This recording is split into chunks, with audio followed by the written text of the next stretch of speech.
Would you rather be stuck in a forest with a man or a bear? Bear. Man is scary. With a bear. What I've heard about bears, they don't always attack you, right? Unless you like fuck with them. So maybe a bear. Depends what man, but probably a bear. Oh, 100% a bear, which is like terrifying to say, but Definitely a bear. Some men are very scary out there. a bear. I would say a man. I'm going to just start off here by going over the top and giving you a Gonzo answer. Okay? So this bear versus man with women in the forest. I mean, if I was to give you a Gonzo answer, the best answer I can give you is it's the same question that could be asked of if you find a turd in the forest, right? If you didn't see the bear take a crap, right? Does that mean bears don't crap? And how do you know that it was a bear's turd, right? I mean, that's the kind of question I see this as being. It's absolutely ridiculous and absurd. I mean, there's a turd there. Obviously, something left the turd. Could have been a Sasquatch or a Bigfoot. Could have been a bear. Could have been a moose or whatever. But because I didn't see said creature taking a dump and leaving a turd there, did it actually do it? And does anything exist? Well, there's a turd.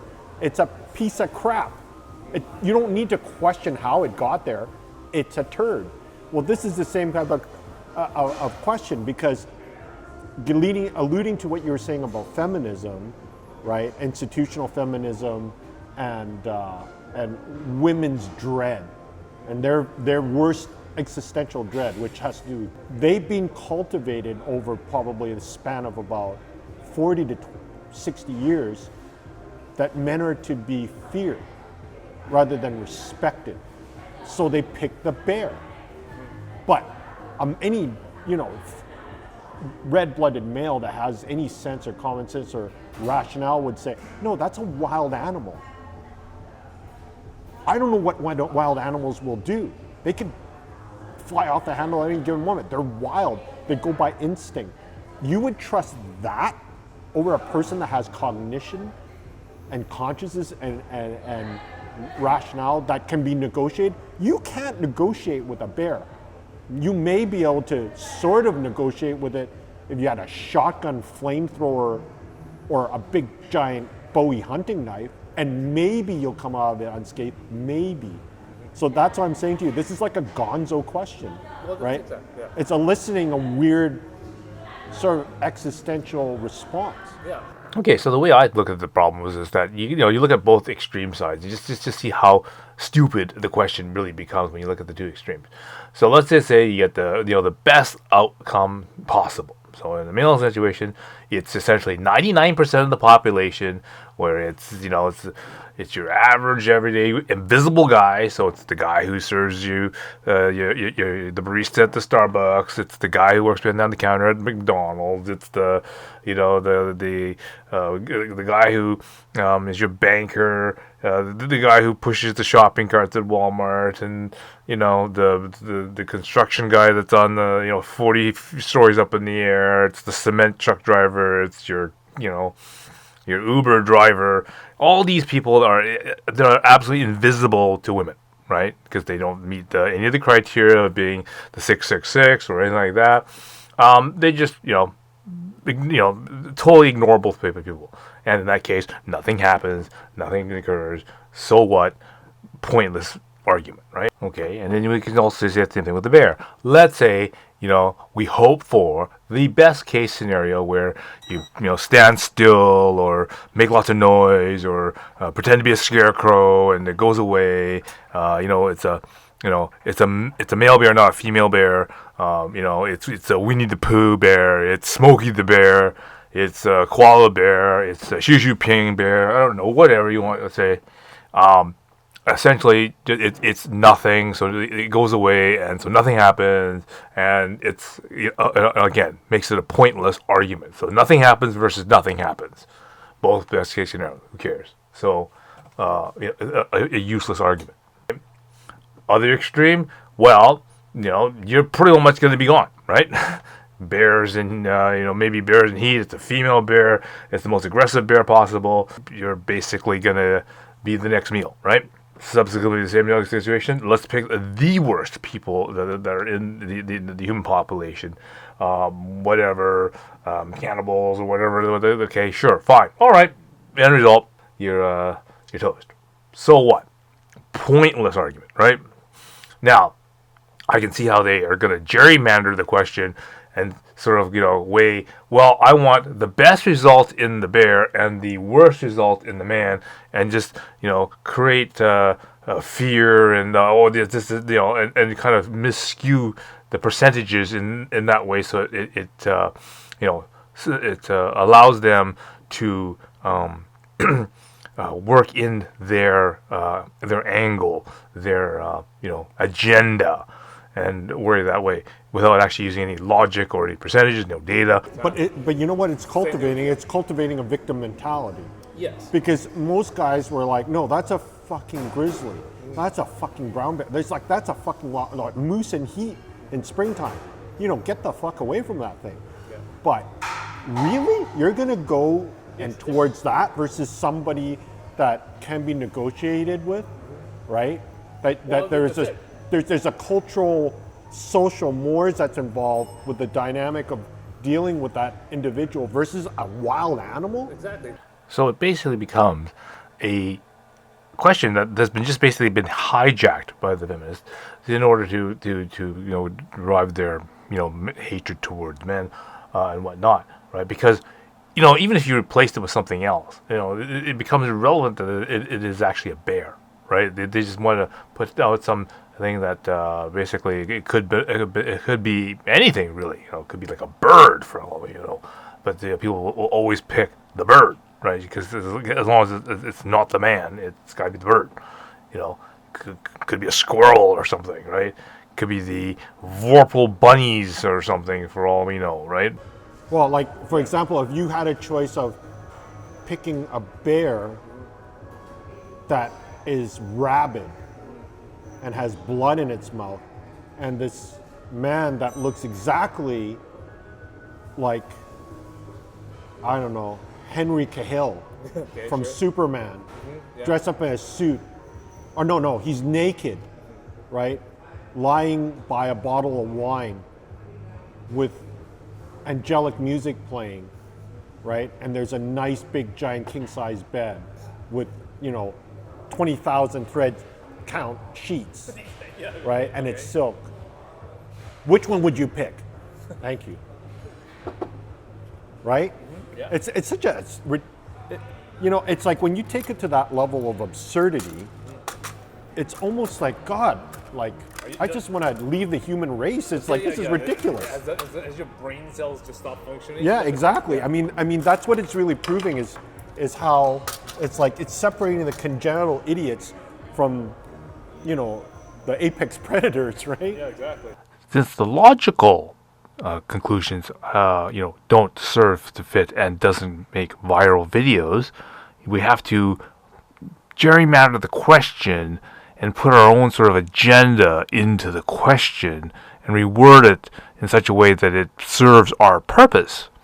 So the wominists will say, well, if it's going to be a man, it has to be one of those, SA guys, and, it can't be anybody else. Okay, so we see that there's 1.76 million female victim. Let's just say they're all male, the male versus female, not female on that. It's okay. And we divide that population. That ends up being less, it's a little bit more than 1% of the population. Now we can go on to other ones and see what other percentages of that. So let's say, for example, we look at the number of police officers. We look at the number of firemen. Look at people that would be probably in the forest, like a forest ranger. We can also look at people who are like paramedics. We also look at people who are doctors. Okay, and we add that together. And while we're on the medical profession, if not a doctor, how about a nurse? Also, someone useful if you got injured in a forest. So we add these numbers together. About almost 2 million. People that you would probably want to actually be that man that you want to meet in a forest. When the percentage is just a little above 1%. So what you're saying is, yeah, the chances of, let's say, 100 people, that you could possibly meet in a forest. Yeah, one of them might be the bad one, but then also one of them could be someone you actually want, like a police officer, a forest ranger, maybe a doctor, if in case you were actually injured or anything like that. So it doesn't meet your narrative to mention these type of people. You only want to mention the bad people, and that's where the delusion starts. Let's just take this even one step further. So a lot of women will always ask them, well, what are their requirements for meeting that right, perfect man? And so we go and look at things that are men who are unmarried. Doesn't matter what race they are. They always say they must be 6 feet tall. Earn 6 figures. But let's in this case, we'll just limit the figures to only 60,000. Okay, so. Because the average wage is about, or average is about 50 something. So let's just say just a little bit above average, and not obese. So relatively fit. That's if it meets the the 6-pack. Okay. Yes. So of the current U.S. population of men, only 1.1% of men will meet this criteria. Now, isn't that interesting? So here we are, we're worried about the 1% of man, which might be really bad. We want to have that 1% man that obviously would be useful in a situation like this. But we also have that 1% man that you actually want to meet. That is the person that you would actually are looking for. But no, that doesn't meet our narrative. So we can't talk about those people either. So we're only going to talk about the bad people, and this is how we're going to gerrymander the question and work as even though if we look at this realistically, that part of the goodness is in there too, right? That part of the population is there, but they want to ignore the 99% of the population or the 97% of the population that may occur.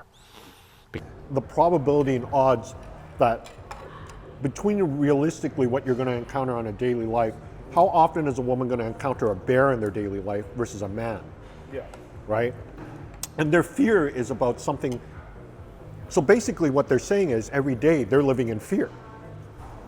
Right? Yeah. If they had to choose the bear, which is totally the most obscure remote possibility they'll encounter, they're talking about being familiar with something that they'll never ever possibly experience in their life versus something that they experience every day in life, which means logic dictates that they're living in fear every day.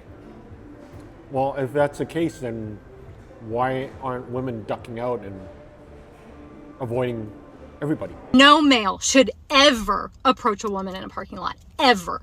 No male should ever approach a woman in a parking lot. And if a male does approach you, you need to turn around and use the strongest voice that you can possibly use with them. Don't be polite. They need to literally screw off. I'm literally shaking.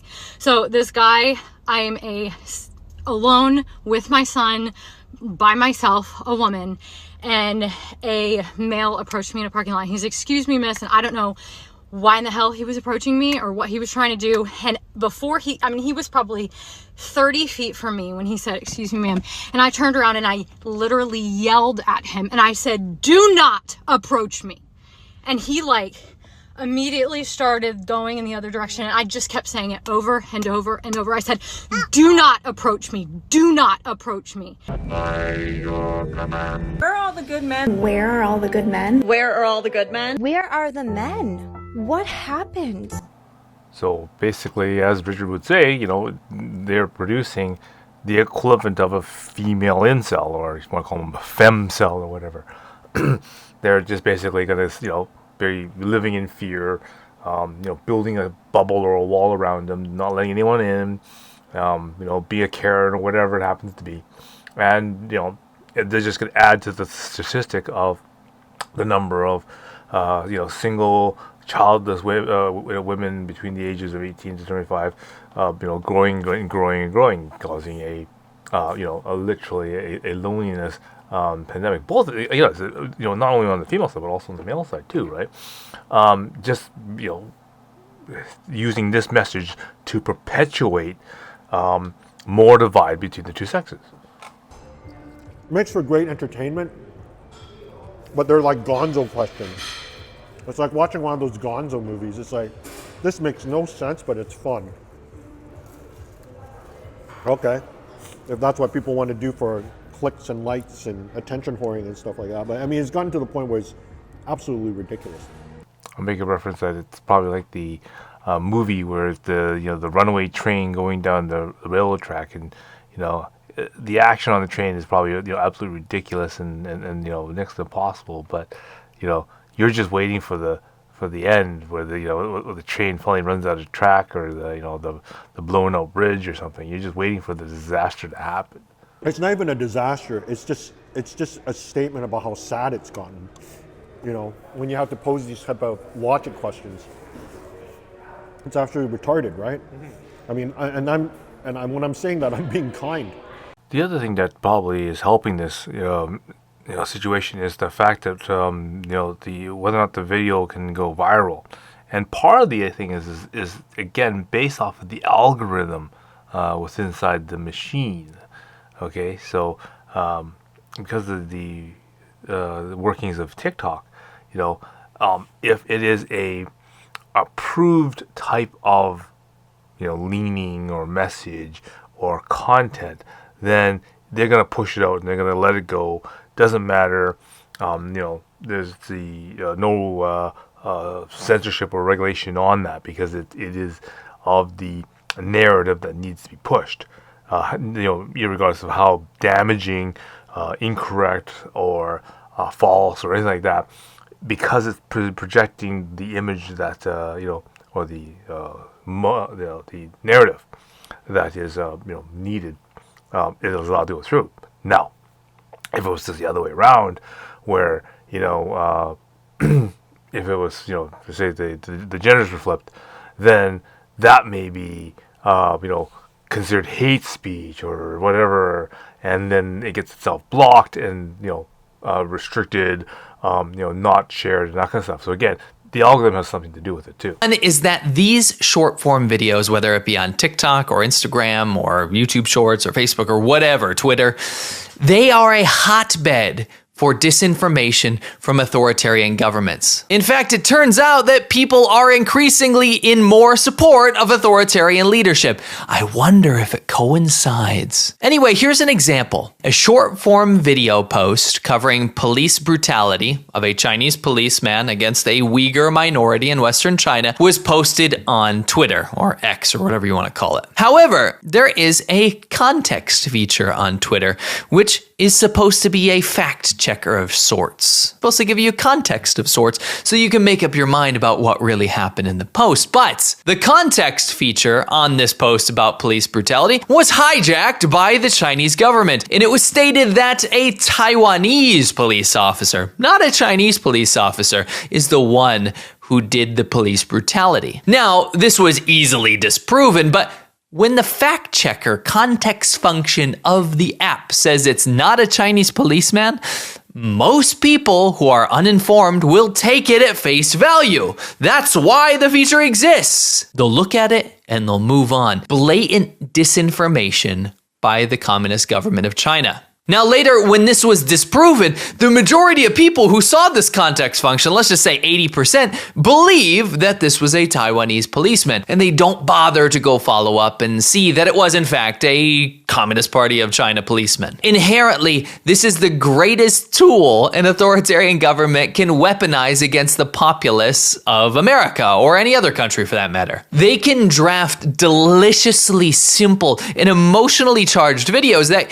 can divide the public. And when they are proven to be wrong or proven to be Chinese propaganda, the majority of the public has already scrolled past and shaped their opinion about what just happened. I've personally seen a massive increase in short form media on TikTok and the like that paints a horrifically hopeless and dismal picture of what life is like in the US, while painting life in authoritarian regimes like China as a superior alternative. In just 3 years, the share of US adults who say they regularly get news from TikTok has more than quadrupled, from 3% in 2020 to 14% in 2023. Do you see how dangerous that is? This also in turn affects perceived stress. According to psychological studies, all the sources are in the description by the way, researchers found that your perception of stress and what is wrong with you in the world, oh, woe is me, that's linked to short form media addiction. When people are telling you on video after video that your country and your life are falling apart because of your government or things that are supposedly unfair, you believe it and you lose faith in everything around you. Do you see how that could be weaponized by a foreign country? Now pair this with billions of dollars in short form propaganda campaigns like China does. There's one called Tell China's Story Well. To throw at misinformation and disinformation campaigns, short form media algorithmically fine-tuned to appear on your screen. It becomes the greatest tool there ever was for destabilizing a democracy and your mental health. China is doing this right now. And if that's not a new form of warfare. So basically, TikTok, as far as North America goes, is a PSYOP tool. 100%. 100%. It's owned by ByteDance and. So they're probably data harvesting on trending. Oh yeah.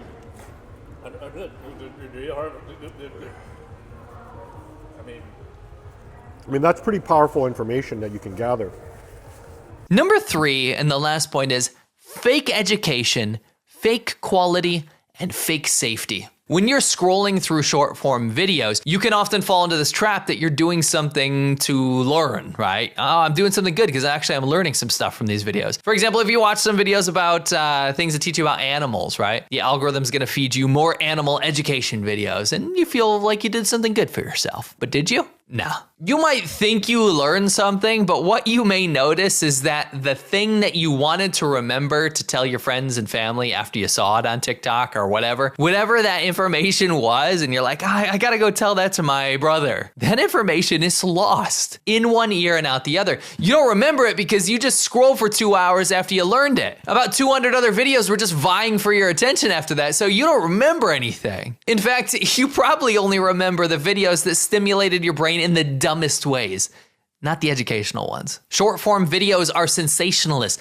they're brief, and they don't challenge us to think about things in depth. Therefore, we don't retain the information like we would when we watch longer form videos or documentaries or reading an article about a topic. Not only does short form media feed us nonsense in terms of education, but it also reduces the quality of media that we consume. So as you can see, by driving this algorithm that TikTok has, we're getting pummeled with more depressing and more dystopian and more depressing videos and that kind of stuff, just driving that entire thing. You're driving your mentality in this way, and that's why things that go viral in this sort of fashion and the things that cause the most amount of outrage is what gets promoted more.